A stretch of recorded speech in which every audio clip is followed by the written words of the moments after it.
We're here today to talk about the coronavirus and the impact it's having on customer experience within the retail industry. As we've all read, new cases of the virus are being diagnosed daily across the US. It now looks like the US will be bearing the brunt of new outbreaks for an undetermined period of time. To discuss the potential impact of the coronavirus on customer experience within the retail industry is Ray Walsh. Ray is the CEO of MarketForce, a retail industry advisory firm headquartered in Atlanta, Georgia. Ray, good morning. Good morning, and thank you, Ira. As we monitor retail's reaction here at MarketForce to the situation, activity is picking up rather quickly. Just over a week ago, many people I spoke to felt it was sufficient to be sending out that same CDC advice to local stores and store managers and relying on local management to follow or implement those guidelines. Attitudes are shifting very quickly, and more on a vertical by vertical basis as the financial realities hit home, which we will talk more about today. In all, and especially in retail and eating establishments and industry, we must be taking firm action to protect our employees, protect our customers, our local communities, but at the same time to protecting our brands. A piece of late-breaking news for everyone this morning, a piece of research out of the U.S. Shows the virus can live for as long as 2 to 3 days on certain surfaces. This is new and important data to consider as we continue our conversation this morning. But to think more locally, an outbreak traced to a local restaurant, as the CDC is so expert at doing in trying to identify and pinpoint where an outbreak started, would not only be devastating to that establishment, but to the brand as well. We need not look too far in the recent past to see the impacts to a brand in such a situation when it came to the norovirus. And that was really not that long ago. We must go beyond distributing government guidance. Companies must implement structured processes, procedures for deeper cleaning and disinfection. These must be backed up by detailed record keeping of this activity and processes to verify compliance. Again, the goal is to protect our local communities, but you must be protecting yourself from a legal perspective as well. This is why these programs must be auditable, and that is a very, very important point. This not only keeps our employees and customers safer, this visible activity of cleaning and attention gives your customers confidence that the establishment they're in is a safe environment and one where they're likely to return in favor of alternatives, particularly during this crisis. An example for us to consider in the retail environment, Dr. Tara Smith, an infectious disease epidemiologist from Kent State University, has identified in a recent article that self-order kiosks are potentially the ideal way for the virus to be transmitted. I know a lot of people on this call have such devices in if not many, all of their local establishments. She said specifically, since so many people are touching them day in and day out, they're a great place for the virus and bacteria to be deposited by infected individuals and picked up by healthy ones, spreading the germ to new people.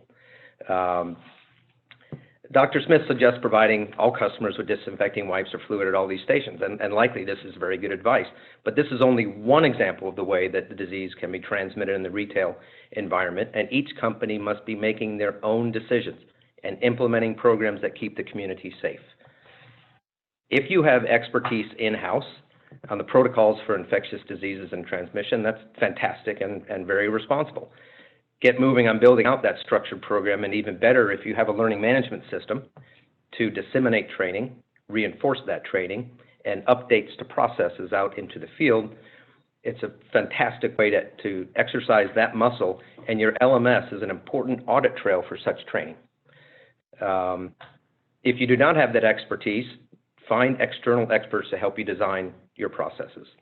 And to be quite open, if you don't know who to call, I'd be happy to make an introduction to expert advisors that can help you define these processes and very quickly and get them into the field.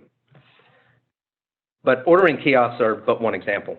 We need to consider as well self-checkout, credit card machines, fuel pumps, and the list goes on. I think particular challenge in the restaurant space are going to be brands that are organized around buffet or have salad bars. They're going to be particularly challenged given the commonality of utensils and will need even more robust and specific strategies to deal with the potential for transmission. In speaking with some operators in the last few weeks, some have responded that, foot traffic is down 20, 30, 40%, and some even more. And the frank question they've got for me is, how can we afford to pay for these programs? The response is quite simple. What can you afford when foot traffic goes lower or actually goes to zero?